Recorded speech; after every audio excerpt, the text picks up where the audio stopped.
Can't get any worse. Podcast on blast, giving you the real talk, no holding back. Can't get any worse, we'll make you see. There's always a silver lining. We'll set you free, so join the movement. Let's change the game with the Can't Get Any Worse Podcast. What's going on, everyone? Welcome back to the Can't Get Any Worse podcast. How are we all today? We all having a great week? You'll never guess. It wouldn't be a Can't Get Any Worse release day if we didn't have some form of fucking chaos. So let me tell you what I've been up to this morning. It is currently 11:30, which puts me approximately two-ish hours behind schedule from where I'd like to be. So might be a little bit of a shorter episode today. We'll play it by ear. We'll see how we're flowing. But came in here at normal time, hit record on hit fucking power on the camera, and I'm like, oh, no power. What's going on here? So then I start trying to do all this like troubleshooting shit, trying to reset the camera, yada, yada, yada. None of it's working right. Can't get any power into this thing. I'm trying different power cords. So I pull the battery out to put so Ash gave me an old GoPro that he had laying around, like back when he was on the podcast. So I'm like, oh, sweet. I'll try the battery out of that one, see if that fucking works. But that battery didn't work. It's like the GoPro changed their battery size from like the model I have. So that didn't work. But when I pulled the old battery out, I realized that it had like exploded. So just had a big fat belly on it. I'm like, sick. That's fucking awesome. So then my next option was to use Ash's camera, and I started to have a play with it, but the settings weren't how I've got this one, and we all know the dramas I went through back in the day to try and get a decent picture out of this bad boy. So I'm like, I've only got one option. I've got to drive over to the shop, buy a new GoPro battery, come back here and try and record. So that wasn't too bad. Got to the shops right on opening time. And I don't know if you guys have noticed this, but most like electrical products that I've bought the last few years, like, I don't know, what's something as an example? Oh, like a razor and shit like that, like a Manscaped or something. You can pretty much get those out of the box and they've at least got 50% charge, right? For you to trial it. I got the GoPro battery out of the box, 0% charge. I'm like, what the fuck? Like, pick it up, GoPro. This is official. I'm going out on edge. Going to decline GoPro's pitch to sponsor the podcast, unless they have an official pitch. And let's talk. Let's negotiate. So you could obviously imagine my anxiety levels are obviously already high every week when I record that the camera or the Roadcaster is not going to record. So you can imagine this week I'm predicting something's not going to work. So we'll play it by ear. If you're listening to this, that's step one. Drink break number one. But yeah, a little bit to cover this week. I got a bit of dog talk, right? We all know that I've got a knack for talking about dogs and got a couple of dog bits happening on stage. I did we'll get into it week in comedy, but I did 5 minutes of just dog material last night, just as a chunk on its own. And I'm like, holy shit, I'm just like a dog joke comedian now. But yeah, when was it? Must have been, I don't know, sometime last week, right? Got home from work. And obviously now with my job, I don't have the luxury of like saunering and ice bathing during the day. So now just a few days a week, I come home from work and I do it before the kids get home. And the other day I jump out of the sauna, get in the ice bath. I'm just chilling in there and my dog's running around the yard being a fucking spaz. And she runs up to the ice bath with what I thought was like a stick or something. And she's looking at me like the happiest thing in the world. And I'm like, what the fuck is in her mouth? And as she's gotten closer, this thing is a fucking giant lizard tail. Like easily, I don't know, 40 centimeters long, bigger than a standard ruler. Let's say that. It was bigger than a standard ruler size lizard tail. And I've gone, obviously I'm in the bath. So I don't want her to come near me with it. I don't want her to like drop it in the water with me. It just turns into a lizard tail stew. And also, I don't want her to eat it full stop. So I'm like trying to get her to drop it from being in there. And she's just running around, flicking it around, smashing her own face with it. And I'm like, holy fuck. Like, she's obviously, this is what I can put it down to, I suppose, is we live next to some bushland and there's always those, what are they? Like, I don't think they're bearded dragons. They might be bearded dragons. I don't know. But you know that style of fucking lizard? Like I've heard some people call them water dragons or whatever. I don't know. Something looking like that. So I'm suspecting that maybe one of them's got into our yard and then she's seen it, chased after it, and as it's done the duck back through the bottom of the fence, she's just grabbed its tail. And, yeah, I had to be the mean person, jump out and rip it off her with a... Don't get me wrong, I certainly did not touch it with my hands because that's fucking gross. So I went and got some paper towel and picked that thing up, put it in the bin. She was devastated. She was fucking devastated. But in other dog news, we spoke about this in depth back in the early days of the pod when Ash and Adrian were here. But Nick, I'm gonna say Nikita. I'm not gonna say me. Nikita has a knack for what's the word? Spending a lot of money on her dogs. Let's do that. So I'm at work on Friday. Get a phone call about 6 o'clock in the morning. Nikita goes, oh my God, Westy was just playing with Bailey in the backyard and he found a tick on her neck. And I'm like, oh, okay, fucking great. She goes, do I rip it off? Do I take her to the vet with it still on? I'm like, I don't know, just call the vet. They'll tell you what to do. Blah, blah, blah. So she takes it to the vet. It turns out it was more of a drama than what I originally expected, like prepared myself for, I suppose. And the vet's told her to rip it off and all that sort of stuff, but bring the tick to the vet. And the vet looks at it and says, judging by the size of it, it's been on her for like 3 days or something, which is nuts. And because of that, it's like started injecting her with its like paralysis shit or whatever. And yeah, basically the dog is still in the vet. This is Monday at lunchtime. But due to our regular vet closing at 6 o'clock on Friday afternoon or something, we had to pick her up from that vet and drive her to the emergency vet near our house. And buckle in, ladies and gentlemen. This is going to blow your mind. Every 12 hours she was at that emergency vet clinic, it was $1,200. That's just a blanket fucking number that they give you. Like I know what you're thinking. You're like, oh, were they operating on her non-stop? No, that's basically just for her to rent a little fucking 1 meter by 1 meter cage for those 12 hours and just sit in there on a drip with fluids and shit like that. So, yeah, that's pretty fucking sick. You guys can do the maths. I stopped paying attention about Saturday lunchtime. I told Nikita not to tell me anything about the money side of things.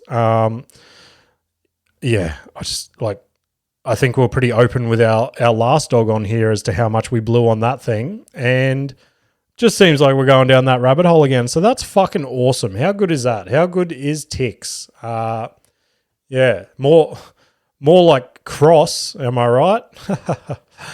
Oh, sorry. I just had to fucking break the awkward ice there of how shit it is to spend so much on dogs. So good news is, from all reports, we get to pick her up at 6 o'clock tonight and bring her home for some, what is it? Like, I don't even know I forget the wording Nikita used. It's not like, I suppose it'd be like light duties for a human, but obviously dogs don't have light duties. So shut the fuck up. What else has happened? Let's get on to some happier news, I reckon.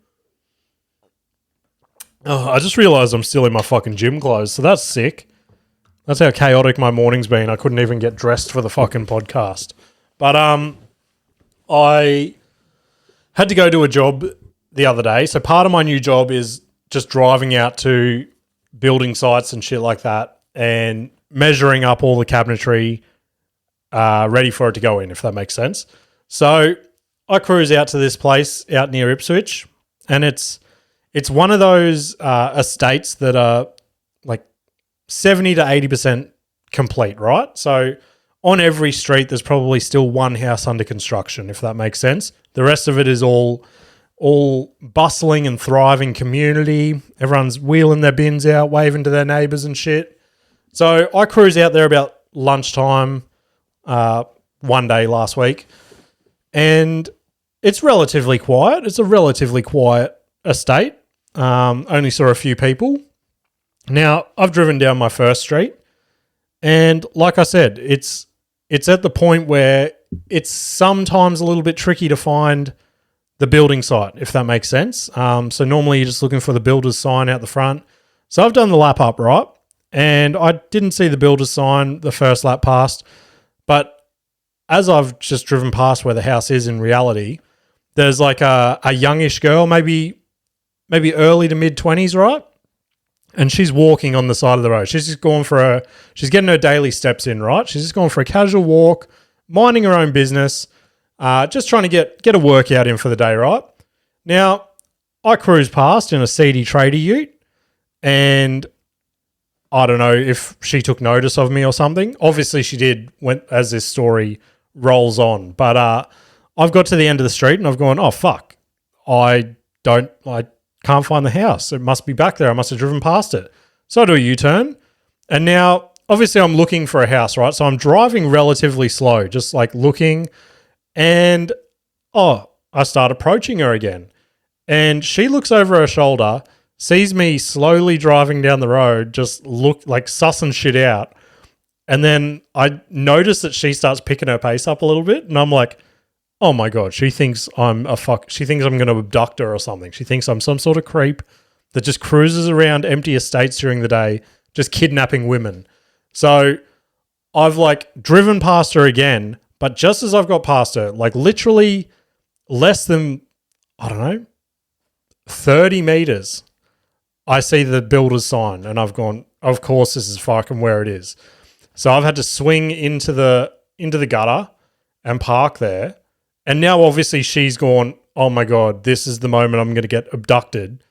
And I'm like, how can I play this off just so casually? So I've quickly grabbed my tape measure, my iPad, all that shit, and I've leapt out of the ute, and I've just pretended that I'm just so focused on the iPad and the tape measure. Like, I'm pulling the tape measure out of the tape, just pretending to like, oh yeah, this is working perfectly. This is going to be perfect to measure this job site that I'm at. Like I'm on the verge of yelling out to her and just being like, I'm just here to measure some cabinets. I'm not going to fucking abduct you. Don't stress. Don't blow that rape whistle that's in your hand right now. So at the point that I get out, she's pretty much walking past me. Not even like if she's not power walking, she's got a steady jog on. She's rocking a steady jog, and she gets past me. I walk into the house. I'm like, okay, sweet. We got past that. We're all good. Now, I finish at this house, and coincidentally, the exact same builder has another house in the exact same estate. So I was like, I'll measure them both on the same day. That makes sense. Oh, yeah, we all know where this is fucking heading, don't we? I jump in my ute, cruise around to the next couple of streets. It's like, 3 streets down or something. As I turn into that one, who do I see again? My number one victim in Ipswich. Again, she's noticed the ute, and like, I didn't know what to do. I was at the point of having to yell out to her and just say, it's not what you think. I'm a fucking, what's the word? Something of society. I'm a stand-up citizen of society. Let's say that. But she wasn't buying it. I'm pretty sure she had 000 in her phone. She just had to push that green button, I reckon. And I probably would have been arrested. But I found that pretty awkward. Just another awkward moment of my life this week. Do you guys find yourselves in these situations? Or is it just fucking me? Oh. But I spoke probably a few months ago now, I reckon, about an addiction that I had developed, and glad to say, over the last maybe month, I think I defeated that addiction, right? I had zero interest in it, and when I mention addiction, of course I'm talking about the one and only Fortnite that I play regularly with my oldest son, Westy, on PlayStation. And we frothed off it for a while. Now, as I mentioned, I got pretty fucking good at it. Mainly due to the fact that I was living on the shit, right? I could not get enough of it. It was one game would finish, I'd be like, hurry up, get me in the next one. I want to fucking blow up some more 12-year-olds. But I don't know. About a month ago, maybe it was a new update or something. It just got a new update. And it just sort of didn't catch me as much as the last season. And I was like, I could go a day or two without playing this. And then that's what I did. I ended up going like a week without playing it or something. And then it was at the point where I'd be sitting there and Westy would be like, can you have a turn? I don't know, he's fascinated with watching me play, I suppose. Not to toot my own horn, but like I said, I was a bit of a fucking weapon at the old Fortnite, you know what I mean? So yeah, Westy used to like me getting him up levels and shit like that so he could just go to his mates and be like, I'm level fucking 200 now, all on my own back. I did that shit. Little did they know that I was just up till 3 o'clock every morning just fucking nuking 12-year-olds in America. Anyway, so other than the odd dabble here and there, and even then I'd play one game and I'd be like, that I did not fucking pique my interest at all. I hated every moment of that.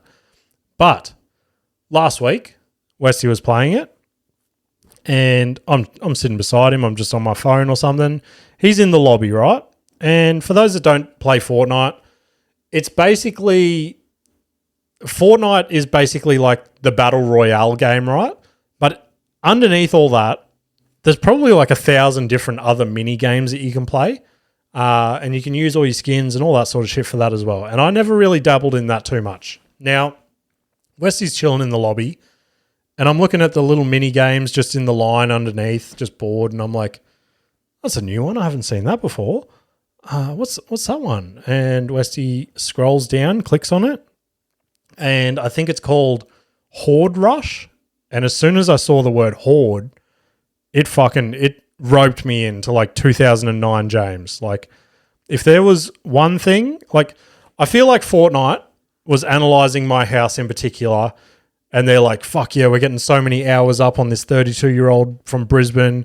He's killing the game. And then the last couple of weeks, they're like tippy-tapping on their computers. They're like, we've lost him. He's gone. He's got no interest in the game anymore.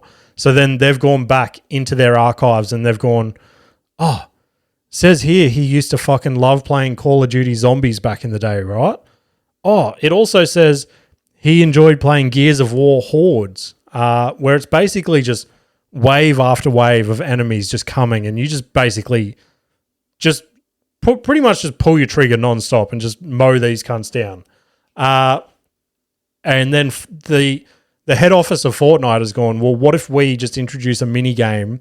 Let's call it Horde Rush or something.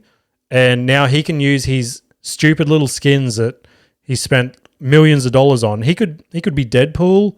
He could be Laserbeam. He could be anyone that he's bought. And then he can just go and mow down all these fucking monsters. And I've gone, hey, Westy, just click on that for a second if you want. Let's see what it's all about. And there went the next like 10 hours of my life. So they got me hook, line, and sinker. Fuck you, Fortnite. You got me again. Give me a what is it called? What is it called when they give like influencers their own skins? Don't remember. It's not coming to me. Icon skin. Fortnite, give me my own fucking icon skin. The Jimmy Missing Can't Get Any Worse Fortnite icon skin is coming to an item shop near you. Use promo code. I don't know. Fucking got nothing. My brain is zapped. I'm running late on my schedule. It is what it is. But the other thing that's come out on, well, not just PlayStation, any console this week is Call of Duty Black Ops 6. And apparently, so I haven't played probably the last, I don't know, 4 to 5 Call of Duty games. And from all reports, it turned to shit, like after I stopped playing. Not because of me or anything, like the game turned to shit. And now apparently this Black Ops 6 game, they've pretty much gone all the way back in the past and just made the old Call of Duty again, but 10 times sicker. So I've been watching clips and shit on TikTok, and I'm like, holy fuck, I can't get that game. If I get that game, there goes my entire life. Like that, I will call multiple sick days at work. I'll be like, I can't come in today, I'm so sick, and then just fucking my boss will hear the little ding of the PlayStation starting in the background. Be like, what was that noise? I'll be like, I don't fucking know. And then I'll be saving the world in a computer game. If you got Black Ops 6 and you're listening to this, shoot me a message. Tell me if it's fucking worth it or not. I think it's like $110 for a game, which is pretty crazy. Someone would just blow that on a game. But that someone will probably be me once the dog is on top of her vet bills and things like that. What else we got? Oh, this was just something silly that I jotted down. I was like, oh, this will be fucking fun to bring to the table if I've got nothing to talk about. And sure enough, got nothing to talk about. So let's bring it up. After my gigs most nights, so I'm out, I don't know, 2 to 3 times a week minimum, right? Doing gigs. And sometimes that drive home is pretty boring. You're coming off the high of just being on stage, possibly had a good gig, possibly had a bad gig. Either way, the drive home is monotonous. Just staring at those white lines going past. So I'm like, fuck, this is boring as shit. Like I crank music, I crank podcasts. And as I said, I got a new ute the other week. And this is the first ute I've had in fucking years, I think, that's had a UHF in it. So I'm cruising on the highway. I only did this from last week. Cruising on the highway, I'm like, oh, I'll just turn that on and see if there's anything happening on the UHF. And the nightlife on the M1, cruising from the Gold Coast to Brisbane, is pretty fun in the trucker world, you know what I mean? Everyone's just telling these lame little jokes to each other. Everyone's been super supportive. It was actually a sick community to be a part of. So it kept me entertained for a little bit. And then you'd go into just a dark patch of silences and fucking you'd turn your music back up. Then all of a sudden you'd get another truckie just chime in. You'd be like, oh, fuck, we're on. We're on again. The truckie Times podcast or something. Someone should make that a podcast. That was actually before any of this eventuated. This was probably my idea maybe it was back when I had my manager job. So 6 years ago or something. There were multiple times that we'd be cruising back from a job site on a Friday afternoon, just in bumper to bumper Brisbane traffic, right? And there'd always be 3 of us in the truck, and it'd just be the most fucking outrageous shit talking session you could ever imagine. And I always had this idea to just basically get some mics in the truck and just record that and release that once a week as a podcast. Just fucking the rambling of 3 tradies on the way back from a job site on a Friday arvo. And just the random shit you see in cars beside you and stuff. This is no joke. We were cruising back one Friday and we saw this dude on the M1 in the middle of just standstill traffic, just ripping a bong in the middle of traffic. And he's just fucking, as if it was a normal thing to do. We're like, what the fuck is this guy doing? But that's right. I was talking about the UHF thing. But that's about all I had on that. Let's rip into my week in comedy. Oh, that's some good water. Sydney Water still hasn't come on board, so any other water companies, hit me up. Hit me fucking up. So it all kicked off Wednesday night. Cruise down to Currumbin. Currumbin is a fucking long way away, hey. You don't realise until you're down there and you're like, holy shit, I've just driven 6 years to get to this gig. And I was first cab off the rank, which can either go well or it can either go bad. And this night, look, in the moment, it felt like the biggest bomb in the world, but I listened back to the recording. Wasn't too bad. It was just one of those average sets. Nothing to write home about, you know what I mean? But the headliner that was on that night has started running a room around here as well. So I was like, I need to fucking have a 6 set, blow his socks off, then he's going to offer me a spot. He's going to offer me a residency, I reckon. He's going to be like, you need to come up every week and just fucking do a spot. And And then obviously after the set I had, I was pretty much just like, all right, see you later. I'm fucking cruising home. I'm cruising the 6 years back to Logan. But yeah, it was let's say this. Although my set was not fun, it was a fun hang before the gig. So just a heap of good comedians down there.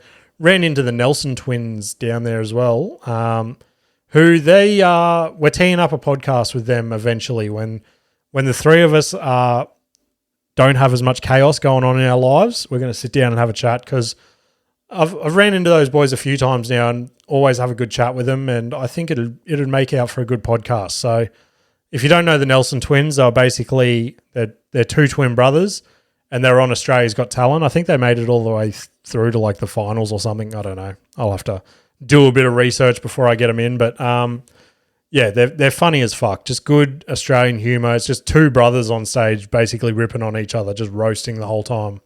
And the crowd's always fucking up for it. So those legends were there. Had a good chat to them again, and something will eventuate eventually. We were supposed to do it like 3 weeks ago, and then I had my little fucking breakdown and changed jobs and all that sort of shit.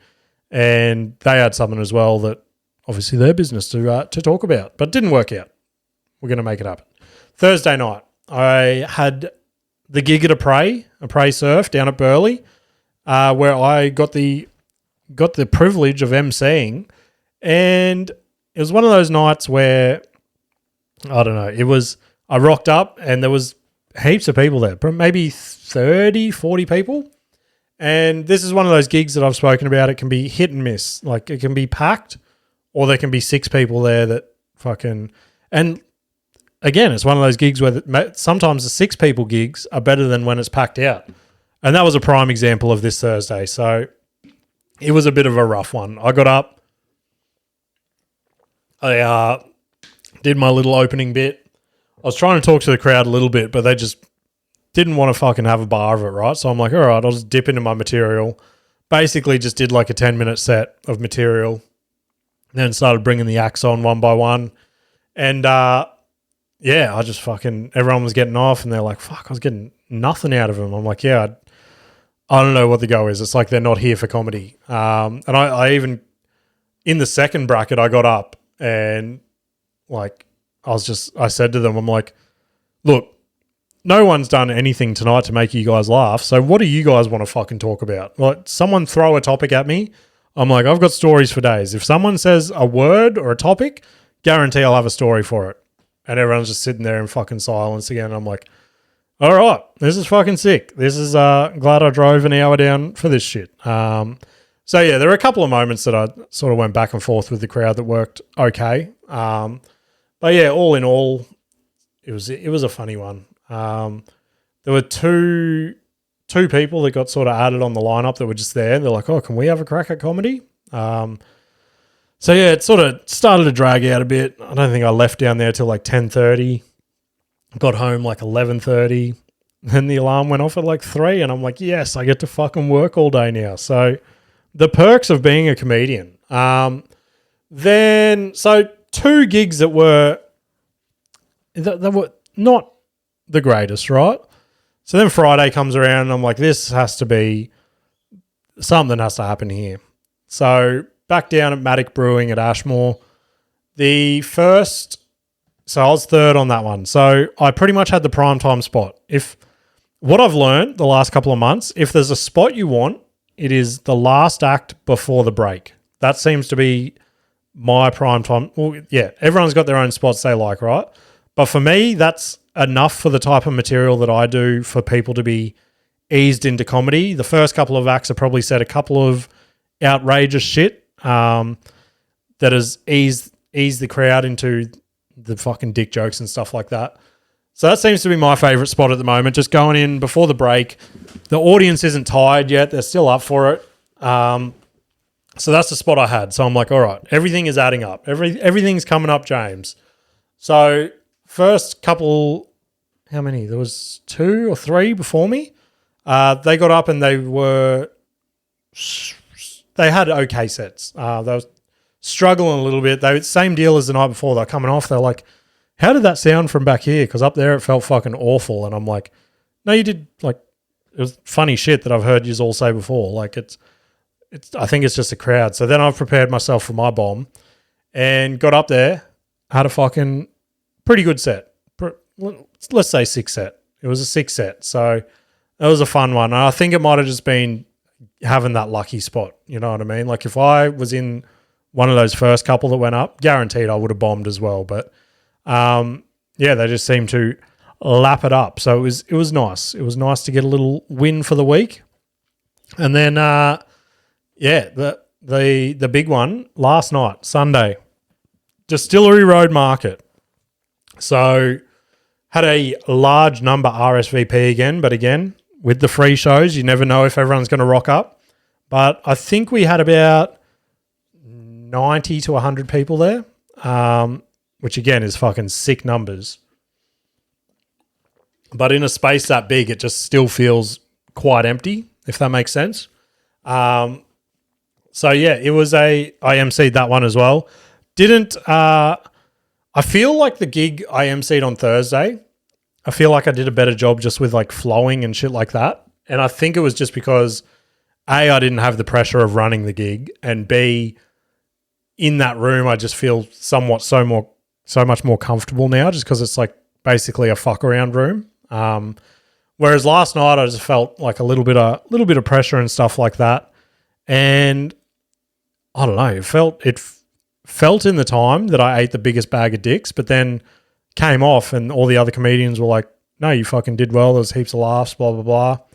And then like a few people came to watch as well, and I asked them, they're like, oh yeah, no, you fucking did well, blah, blah, blah. I'm like, are these cunts just saying that? And I like checked my phone when I got off. I forgot to hit record as I got up. So I'm like, now I'm never going to know who's telling the truth. So yeah, venue was stoked. They actually made the call that was probably the most responsive the crowd's been at any of our shows. They said definitely the most laughter in the space that they've heard in the 4 or 5 shows we've done there, which blew my mind because that's definitely not what I felt on stage. But venue's happy, I'm happy. So again, a couple of big things bubbling away with them. I have to send an email today for a crazy idea that I've had, and they are interested. So we'll see how it goes. Next gig there, before I forget to plug it for a whole month again like I did last month, 17th of November.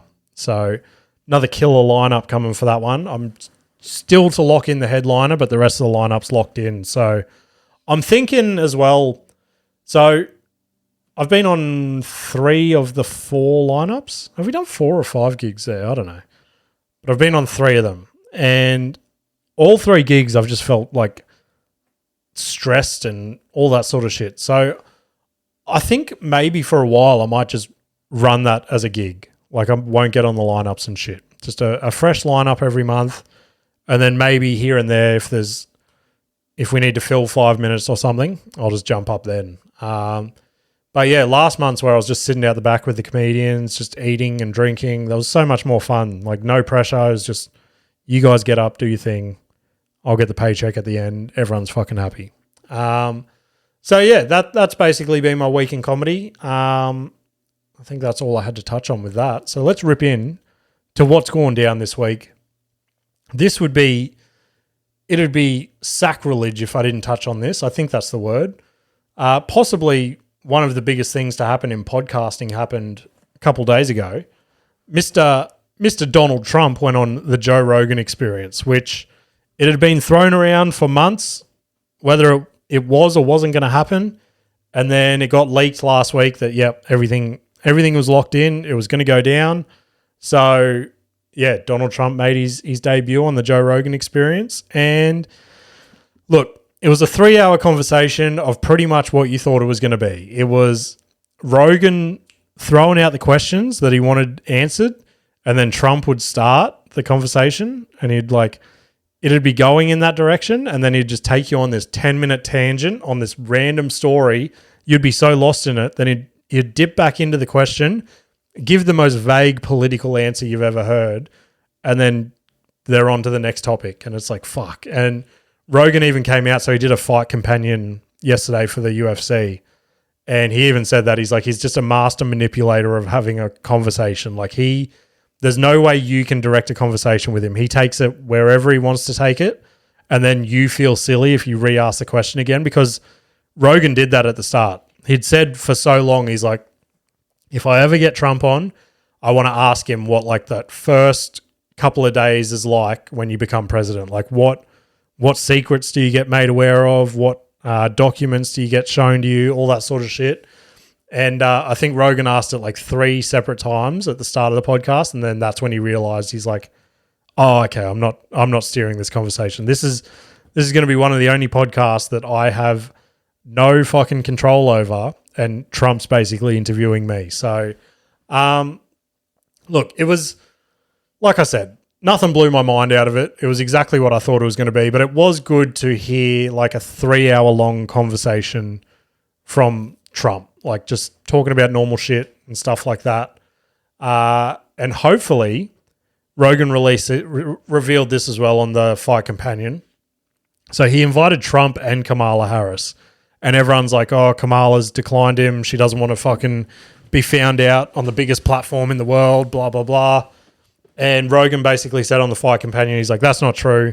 We haven't heard back from her. She hasn't declined. It could still happen. So I don't know. Judged off what I've seen of her, I feel like it'd be a bad decision for her to make. She just seems to get herself trapped in these conversations and just forget where she is and stuff. And like, I don't know. I don't see it ending well for her if she decides to go and have a 3-hour conversation with Joe.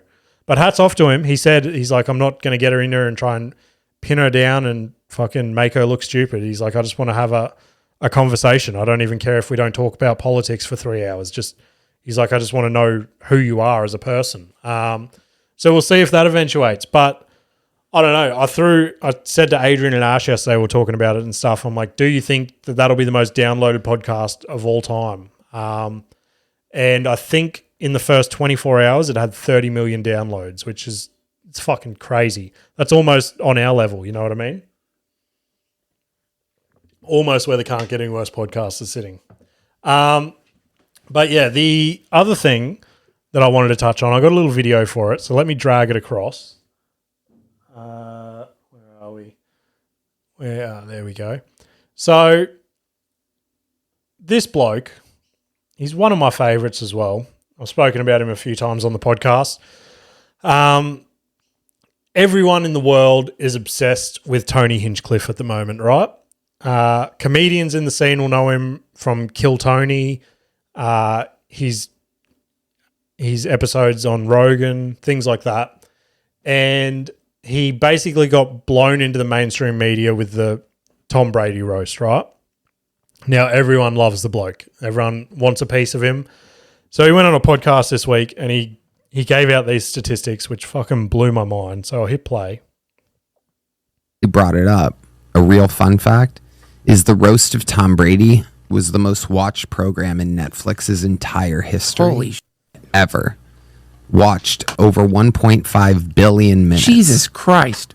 The episode of Kill Tony with Shane Gillis as Donald Trump Now Asians are hitting us with sticks. What's going on? and Adam Ray as Joe Biden. I should be in bed right now with a melatonin and a book. Hilarious. Beat that. 1.5 billion minutes watched to 2.5 billion minutes watched. Wow. It holds a YouTube record for retention rate. Anybody that watched it went back and started it where they stopped it the day before or watched it the whole way through. People watched it twice. People watched it 3 times. So the most watched comedy program of this year was done right around the corner at the comedy.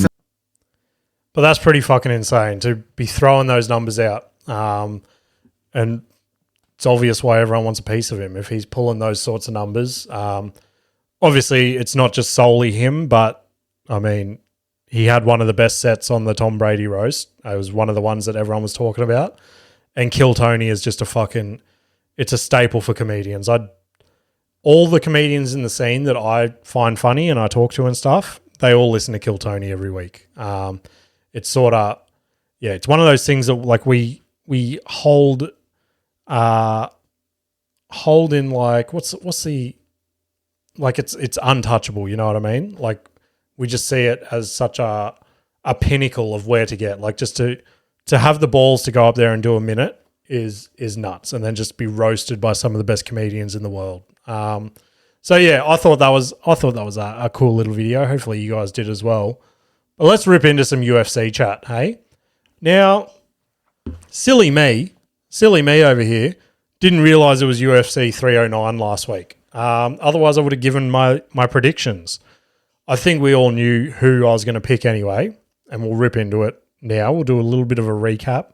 But I thought I'd bring this to the table as well, right? Now, I know on these sorts of episodes, I just do like 10 minutes at the end about the UFC. And I'm like, if there's one thing that I get into other than comedy, it's the UFC, right? And I've spoken about trying to do some extra episodes or something like that. So here's a thought, and I don't know if you guys are keen. I know a lot of you guys will just skip the episode. You won't give a fuck. But maybe on the pay-per-view UFCs, I'm thinking about just coming on and doing like an extra 30 to 40 minute episode that week of just like a lead up to the UFC on release on like a Thursday or something, and then like a recap of the UFC the following week. Both like, yeah, maybe like 20, 30 minutes maybe. I don't know. What do you guys reckon? Would you be keen for something like that? Because obviously I talk about it, like I've got a few fights here that I want to talk about, but like I'm the type of person that'll sit down very first fight of the day. Like Nikita hates UFC days, right? Because I'll be on the couch from 7:30, 8 o'clock watching the first fight, and then main event comes on at like 3 o'clock. So it's basically a whole day write-off. But the sick thing about that is you watch the come-up of people. Like, again, there's no better come-up in the world than you'll watch than Conor McGregor's come-up. But it's cool just to see people like in 3 years' time, just like, oh, fuck, I remember when he was fighting in the prelims and now he's in the top 10. But that also helps with betting and shit like that as well. If you're a bit of a deviant bettor, then you sort of know, oh, okay, yeah, he fucking did well back then. The odds aren't right on this one. I might be able to make a bit of money, yada, yada, yada. So, I don't know. I'm tossing around that idea. Or maybe, yeah, I don't know. Leave it with me. I'll keep it bubbling away. But UFC 309 happened yesterday. Now, luckily, I found out the day before it was an early start because it was in Abu Dhabi, right? And I've just got 3 fights. The whole card was fucking sick. But I got 3 fights that everyone's talking about, and I figured, well, I'll talk about the same 3 as well because why be different? You know what I mean? But this one, you have to fucking talk about this one. This one is nuts. Let me get the video across. Now, this bloke has been on the radar now for the last couple of years. His name is, I can't pronounce his last name, but basically everyone just calls him Shara Bullet, right? Now, they also call him a pirate because he is blind in one eye. One of his eyes is like all white and just fucking might as well not be there, you know what I mean? Like it's just cloudy. And he's just this bearded dude. I think, don't get me wrong, I think he might be from like Kazakhstan or something. Kazakhstan? I don't know. If I got that wrong, fucking don't quote me. But if I start doing this UFC one, I'll do a bit more research on this type of shit. But he's just a scary motherfucker. And yesterday, he put in this effort. So let's hit play. Killed the UFC, 2 shots in every can. Okay, look at this. Block. Oh my goodness! I've never seen anything like it. Double back Double fist. back fist. Creative. Holy cow! Cocktail the Double back fist. As far as I'm aware, that's the first double back fist in UFC history. Just getting right into his double fisting work. Could be the title. Double fisting work. Yeah, I don't know. Could be that. We'll see. But pretty nuts, right? Just to swing one backhand that way and then just full fucking 180 into the other back fist. Insane shit. So that was cool.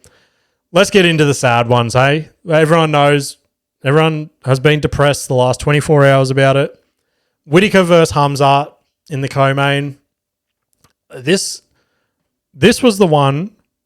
If I had to, if someone came up to me on the street and they're like, "Hey, do you have a bet for UFC 309, guaranteed money. What can I bet on? Oh, look no further than the fucking Aussie legend, Robert Whittaker, right? Bobby Knuckles. Put the fucking house on him.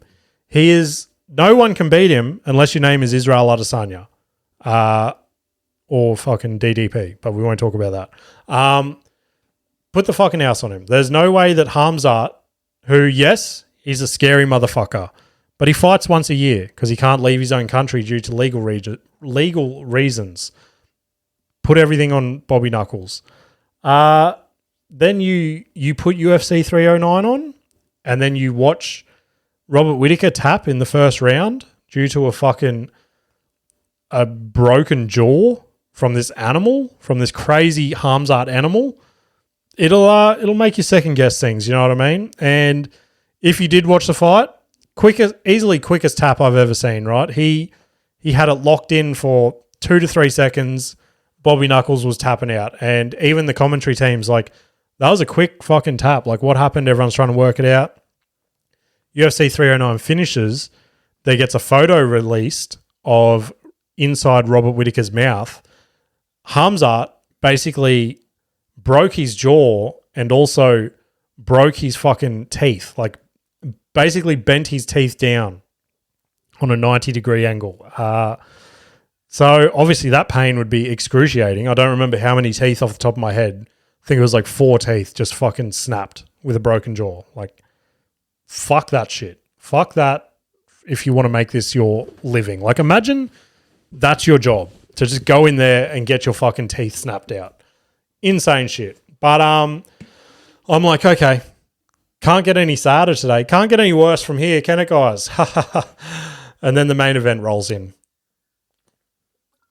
Now, did I know this was going to happen? Yeah, I think everyone did deep down. But how can you look at Max Blessed Holloway and go, you're going to get fucking never been knocked out. Never been knocked out in his entire career, right? He's been dropped, yes, but never fucking knocked out. How can you look at him and go, all right, I think you're going to lose this one.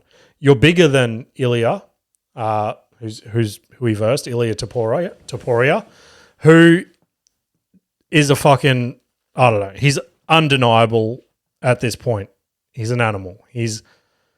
Everyone is comparing him to Conor McGregor's come up, but I think based on yesterday, you have to fucking put him ahead of Conor, because Conor won the championship and basically moved up to the next weight, and then he's more or less just dipped out of the sport. He's still around just throwing barbs from the sideline, but Ilya Topuria won the title in impressive fashion and then goes, all right, line them up. Let's go. I'll knock them off one by one. Destroys fucking our boy, Alexander Volkanovski, another Australian fucking legend. Then he goes, all right, who's another legend of the sport I can go and demolish in this weight division? Max Holloway. All right, give him to me.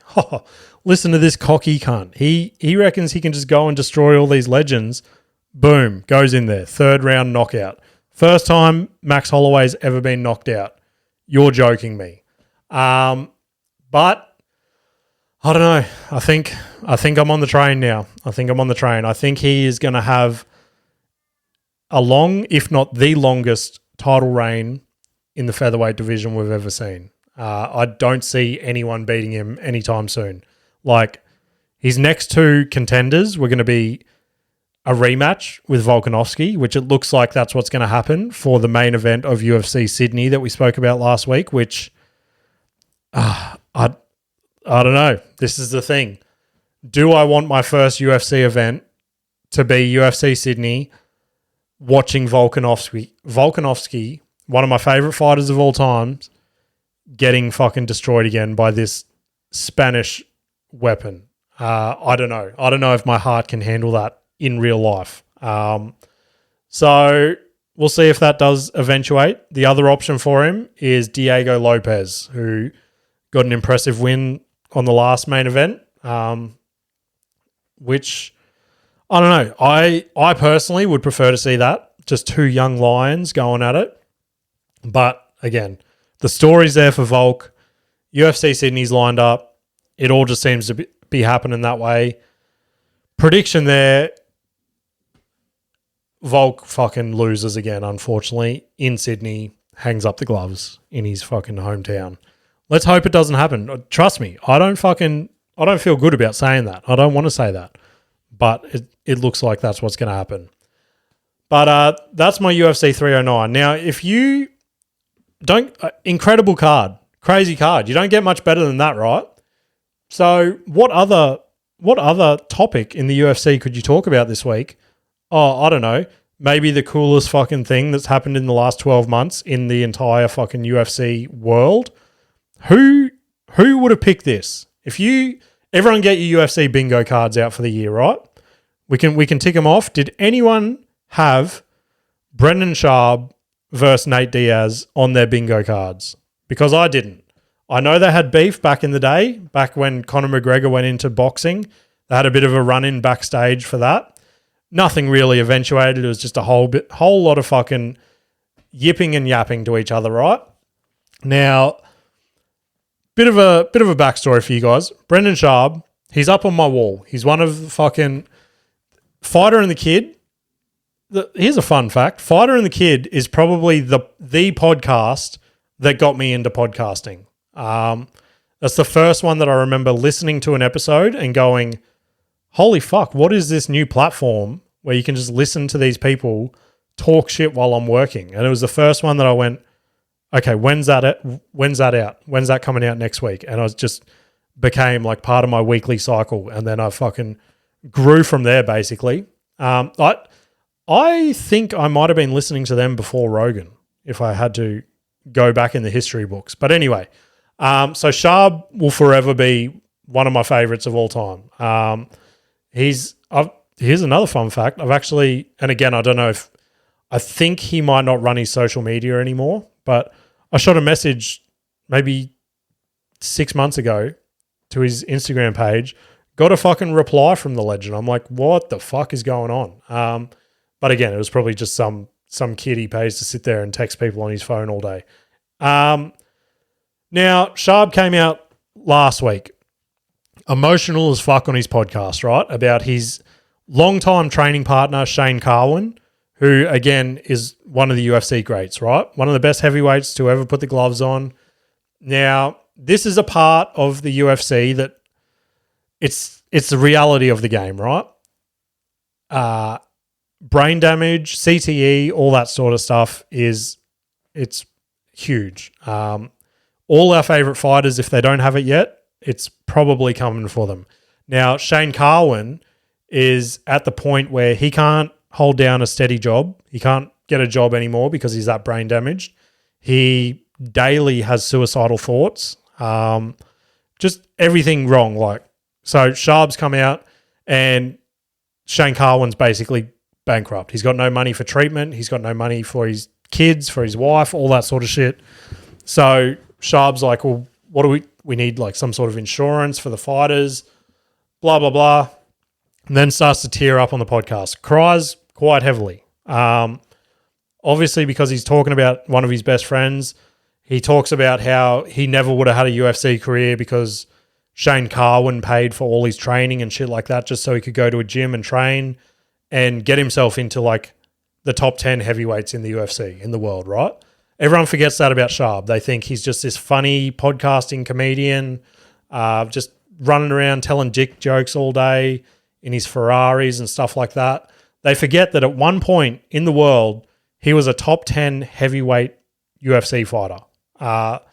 Possibly the most brutal weight class to be a part of. Like one clip from a heavyweight, you knock the fuck out. So Nate Diaz sees the clip of him crying and he just tweets, Brendan Crybaby Schaub, to which Brendan goes on a 15-minute rant on his podcast last week. This is the first time in a long time as well that I've paused listening to a podcast, gone on YouTube and gone, holy fuck, I need to actually watch this. So this is just a little clip from it, right? Like, go watch the whole thing.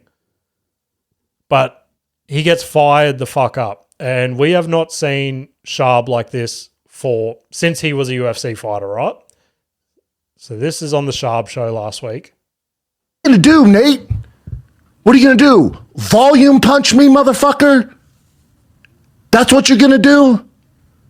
What are you going to do? Out grapple me? In what fucking sense? What world are you living in? This is the real world. Now, if you're doing this because you fancy yourself a fisticuffs, if you fancy yourself, you want to actually grapple me, I'm not hard to get a hold of. Pull the fuck up. And you can show up with all your boys, do all that stuff. But what a real man will do is pull up one-on-one. I don't have a posse. I don't need one, bud. I'll drop my kid off at fucking practice, roll over, twist your fucking neck off, and then pick him up just in time unscathed with a Diet Coke. And that's how this goes for the rest of your fucking life, bud. Whenever I want. I didn't ask for this. I don't want to do this. This isn't what I do. I don't like drama. I didn't ask for this. But yeah, I thought that was fucking sick. It gets a bit more intense, shit like that. But I just thought that was a fun little one to bring to the party to give you guys a taste. But once Schaub did that, Diaz basically just tweeted again, and he's like, fuck, what did he say? I think he just tweeted, I think you'd be surprised, which is a callback to the episode of the Joe Rogan Experience where Rogan basically told Schaub to retire because he doesn't see him beating any of the like top 3 contenders and things like that. So then Brendan gives his reason as to why he could do it, and Rogan just goes, I think you'd be surprised. So then Brendan basically, it all did come about. He retired. Then all these years later, probably 5 years ago now, Brendan released his first comedy special, and he called it I Think You'd Be Surprised. Ended up being the biggest flop of comedy specials of all time. Nobody watched it. Nobody thought it was funny, all that shit. So now Nate Diaz has just done that little dig of 2 fucking bad things in Schaub's life. So I don't know. I don't know if anything's going to come of it, but I would love to see that. I would love to see a Schaub versus Diaz, even if it's just a grappling match. I do not see Diaz winning, A, because Schaub's a heavyweight, and B, Schaub's like a fucking black belt. Like, he told a story a couple months ago where his kids didn't believe that he was like a black belt, so he had to call up because he never got his black belt. Like, he never got awarded it or whatever. So he had to call up his old coach and be like, can I come pick my black belt up, like, all these years later, just so his kids didn't think that he was a fucking pussy. So, yeah, that I'm keen to see where that all eventuates. I think we're running close to time there, so we might just dip it off with our motivational clip of the week. This one I found cool. It's Jinxie. So if you don't know Jinxie, he's like a streamer on the internet. I saw this one come up, and I thought it was a little bit relatable. So let's see. Ever come to the realization that everything in life comes to an end anyways, and nothing really matters? In 246 years, no one's going to remember me, no one's going to remember you, no one's going to remember your pet dog, no one's going to remember your grandpa. Unless you invent something or become the president, then maybe you'll get remembered in 246 years. But then even if you think about it, even presidents 200 years ago, nobody even talks about them. So at the end of the day, bro, nothing really matters. So you may as well do what you want to do, bro. Stop letting the opinions of other people affect your life, because at the end of the day, it is your life. Go ask that girl out on the date. Go apply for that job you want. Go become a professional baseball player.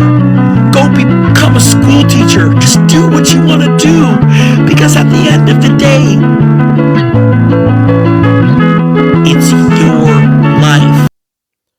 So yeah, I thought that was a cool little clip to end on this week. So plug-in shows for the week. I've only got the one this week, which, to be honest, I'm fucking stoked on. I'm reaching that burnout stage again.